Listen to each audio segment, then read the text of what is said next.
Alors, sais-tu pourquoi beaucoup de gens échouent quand ils décident de se lancer dans l'investissement en Afrique? Peut-être que d'ailleurs c'est ton cas, tu as envie de te lancer mais tu as peur d'échouer. Mais écoute, dans cette vidéo, je vais partager avec toi 5 raisons qui, à mon avis, justifient ces échecs-là. Et d'ailleurs, je vais aussi te dire comment faire pour pouvoir les éviter. Donc, si tu restes jusqu'à la fin de cette vidéo, tu seras certainement très prêt de pouvoir réussir tes investissements. C'est parti! Salut, c'est Philippe d'Investir au pays et au travers de cette chaîne, j'accompagne la diaspora africaine dans l'entrepreneuriat et dans l'investissement. Donc si l'une de ces deux thématiques t'intéresse, je t'invite sans plus tarder à poser tes 2 premiers pas afin de te rapprocher toi aussi de tes objectifs. Le premier consiste à t'abonner à cette chaîne afin de recevoir gratuitement notre contenu. On est sur YouTube, c'est normal, mais aussi à cliquer sur la petite cloche afin d'activer les notifications. Ça va te permettre de pouvoir être informé de la parution de chacune de nos 3 vidéos hebdomadaires, le lundi, le mercredi et le vendredi à 11 h. La deuxième chose que tu peux faire, c'est aller dans la barre de description de cette vidéo-là et de cliquer sur le lien afin de pouvoir recevoir gratuitement le livre que j'ai écrit intitulé « 10 bonnes raisons de devenir entrepreneur ». Ce livret-là va te permettre de te bâtir un bon mindset avant de te lancer dans les affaires. Alors, le sujet du jour est un sujet finalement douloureux parce que beaucoup de personnes m'abordent et même dans des commentaires, les gens me demandent écoute Philippe, je connais tel ou tel qui a essayé de se lancer et ça n'a pas marché. Je reçois des messages privés de personnes et même les personnes que je coach en individuel qui ont déjà essayé de se lancer en affaires et qui ont échoué. Et donc bien évidemment, elles ont compris qu'elles avaient besoin d'être accompagnées. Et dans cette vidéo-là, moi je vais partager avec toi les 5 raisons à mon avis qui sont fondamentales et qui justifient les échecs, mais aussi comment tu peux faire justement pour pouvoir les éviter. Donc la première raison, sans plus tarder, c'est l'absence de formation. Oui, beaucoup de gens pensent que quand il s'agit des affaires, on est dans un domaine intuitif. C'est-à-dire que voilà, on n'a pas besoin d'une formation particulière, juste de l'argent et ensuite on peut se lancer. Mais ça, c'est une grossière erreur parce que je pense que c'est peut-être la principale raison pour laquelle les gens échouent. Imagine que demain, tu aies besoin d'une opération chirurgicale, que tu ailles voir le mec qui doit t'opérer et que tu découvres qu'il n'a aucune formation. Est-ce que tu peux lui faire confiance? Bien sûr que non, parce que tu n'es pas sûr qu'il puisse improviser des choses sur ton corps et réussir à te guérir. Au contraire, il va plutôt peut-être te rendre davantage malade. Mais alors, pourquoi est-ce que tu penses que être chirurgien, c'est plus difficile que créer une entreprise? C'est peut-être là ton erreur. Parce que créer une entreprise, à mon avis, est plus difficile que devenir chirurgien. Parce qu'en fait, créer une entreprise, elle va te demander d'apprendre à faire beaucoup de choses en même temps.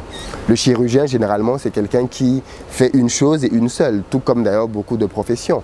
L'entrepreneur, c'est quelqu'un qui doit apprendre un peu tout, notamment dans ses débuts. Il doit apprendre comment structurer son projet, il doit apprendre comment le vendre, il doit apprendre comment réaliser son service, comment atteindre ses clients, comment communiquer. Bref, il y a énormément de choses que tu dois apprendre.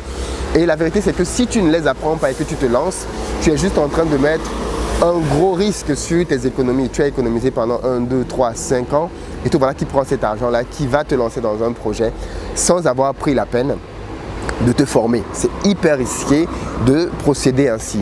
Et donc du coup, la solution pour ça, c'est de te former. Aujourd'hui, il y a énormément de moyens de pouvoir se former. Tu as des moyens gratuits en lisant des livres. Tu as des livres gratuits sur Internet, en suivant des blogs, des forums ou même des chaînes YouTube comme celle-ci qui parlent d'investissement justement, ou alors en assistant à des séminaires, en prenant des formations. Par exemple, je fais souvent des formations à destination des personnes qui veulent investir en Europe et même en Afrique. D'ailleurs, j'ai récemment produit 2 formations qui peuvent t'intéresser. Une sur l'élevage pour t'aider à pouvoir lancer un élevage avec moins de 2000 €. Et une que j'ai sortie très récemment sur la pisciculture. Donc tu trouveras aussi les liens pour ces formations-là en barre de description. Mais voilà, il faut que tu puisses te former. C'est super, super important. La deuxième chose qui, à mon avis, la deuxième raison qui justifie que les gens échouent quand ils décident de se lancer dans le business en Afrique, malheureusement, c'est que les gens abandonnent très vite. Tu vois, ce que je viens de te dire là peut te sembler étrange, mais quand quelqu'un s'est formé, il a le sentiment qu'il est tout puissant, qu'il est, voilà, rien ne peut lui arriver. Et là aussi, c'est une grossière erreur parce qu'il n'y a rien de mieux que l'expérience pour apprendre. Prenons un exemple, les recettes de cuisine. Je ne sais pas si tu as déjà vu une recette de cuisine sur Internet et que tu as essayé de réaliser chez toi. Bien des fois, la recette ne suffit pas. Et pourtant, tu as toutes les étapes.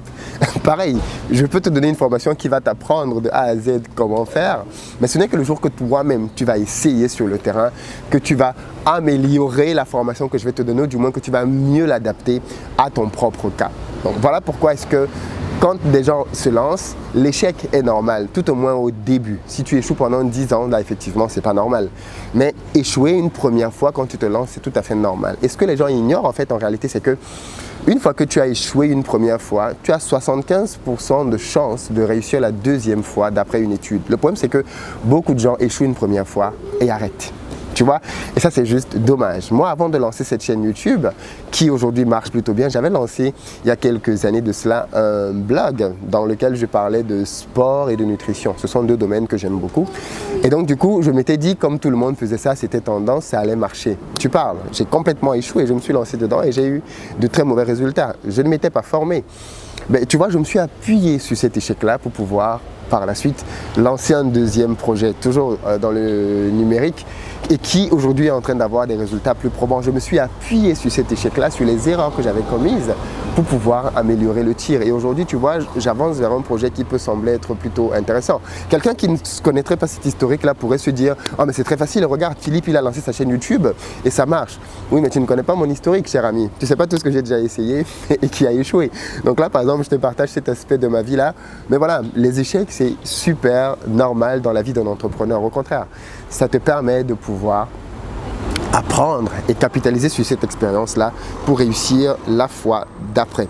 La troisième raison pour laquelle les gens échouent quand ils se lancent dans les entreprises, c'est qu'ils veulent faire beaucoup trop d'économies. Oui, c'est-à-dire que bizarrement, quand les gens essayent d'investir vis-à-vis de l'Afrique, peut-être parce que les monnaies sont plus faibles que les monnaies en Occident, ils ont le sentiment que tout doit être moins cher en Afrique. Donc du coup, quand ils se lancent, ils sont dans l'objectif de dépenser le moins possible. Et du coup, même des dépenses et des investissements qui méritaient d'être faits, on va essayer de les gratter au maximum. Et donc du coup, au final, on se retrouve avec un mauvais produit, quoi, parce que tu as tellement voulu gratter que, au final, ce que tu as obtenu n'est pas conséquent.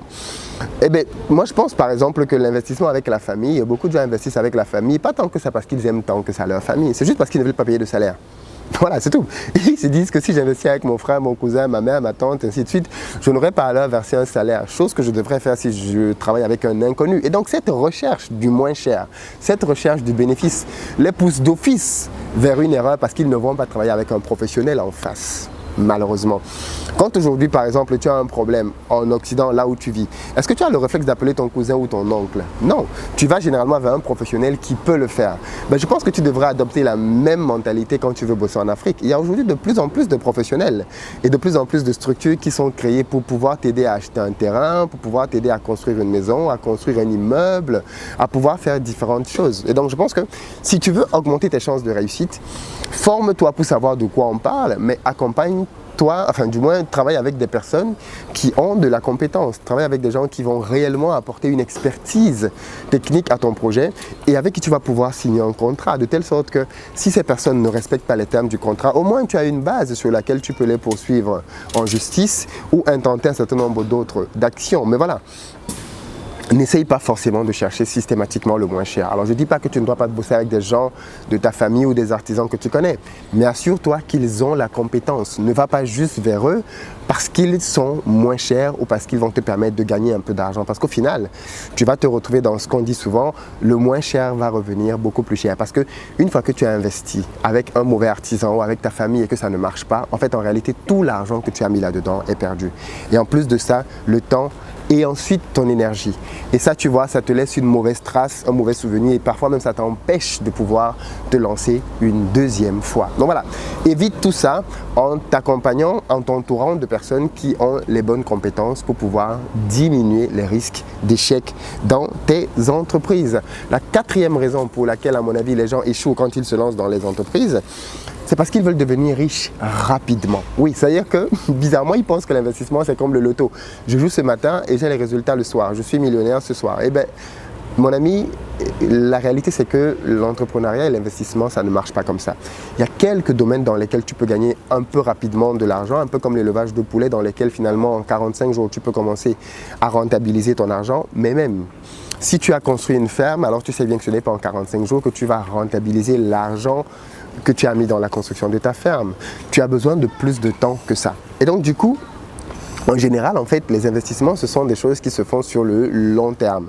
Et moi, ce que je veux que tu saches, c'est que se lancer dans les affaires, c'est plus une question de marathon que de sprint. Il faut te dire que le business dans lequel je suis en train de vouloir m'engager là, c'est un business dans lequel je serai encore dans les 5 prochaines années. Ça veut dire que même si j'échoue, je suis encore là pendant quelques années. Ça veut dire que même si je fais des erreurs, même si je n'ai pas les résultats qu'il me faut tout de suite, je suis encore là-dedans pendant au moins 5 années. Parce qu'en fait, c'est à partir de 5 à 7 ans que tu commences réellement à gagner les bénéfices de ton implication dans une activité. Donc ne sois pas pressé de gagner de l'argent. Considère qu'au début, tu vas même en perdre parce que comme j'ai dit tout à l'heure, tu vas faire des erreurs. Mais après avoir fait des erreurs, tu vas apprendre du système et tu vas commencer à gagner petit, moyen et ensuite grand. Et généralement, ceux qui restent dans les affaires longtemps, ce sont ceux qui parviennent à gagner parce que justement, ils ont compris que c'est sur le long terme que l'on gagne de l'argent et pas juste sur le court terme. Donc, que les premiers résultats que tu as eus ne te découragent pas s'ils étaient négatifs, persiste, apprends, améliore-toi, forme-toi et réintègre. Change peut-être les personnes, le personnel parce que tu dois bosser avec des personnes compétentes, mais ensuite, insiste parce qu'au final, tu vas avoir les résultats que tu espérais, peut-être même de meilleurs résultats parce que c'est ça qui est bien avec l'Afrique, c'est qu'en Afrique, tu as des rentabilités qui sont sans commune mesure avec ce que tu peux gagner en Europe. Mais le marché africain, c'est un marché aussi très piégeux. Donc, il ne faut pas le prendre et l'aborder de manière naïve. Le 5e élément que je pense est super important, comme erreur que les gens commettent, c'est de travailler seul. En fait, si tu penses que tu vas réussir dans l'entrepreneuriat et dans l'investissement tout seul, tu te trompes royalement. La plupart des gens que tu vois aujourd'hui qui sont à la tête d'entreprise n'ont pas réussi seuls. Mark Zuckerberg n'était pas seul pour créer Facebook.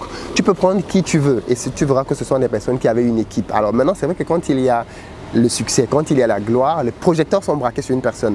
Mais en réalité, je te rassure, ces personnes ont des équipes avec lesquelles elles ont travaillé pendant des années. Et les résultats que toi et moi voyons sont juste la consécration de tout ce travail-là.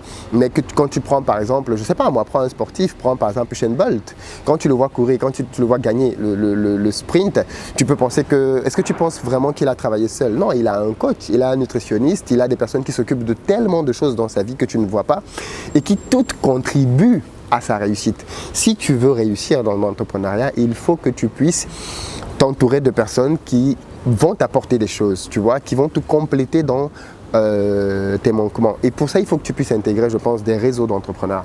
Il faut que tu puisses discuter avec d'autres entrepreneurs qui vont te partager leurs expériences, qui vont pouvoir t'aider, qui vont pouvoir te coacher, ainsi de suite, qui vont t'aider à t'améliorer. J'ai partagé ça d'ailleurs dans une précédente vidéo dans laquelle j'expliquais que tu as besoin de 3 personnes autour de toi pour pouvoir avancer. Tu as besoin d'un mentor qui va te coacher, qui a déjà atteint les résultats que tu vas obtenir. Tu as besoin de tes pairs qui eux-mêmes vont t'aider à investir. Voilà, si cette vidéo-là t'intéresse, je t'invite à regarder dans la chaîne et tu verras un peu plus de détails là-dessus.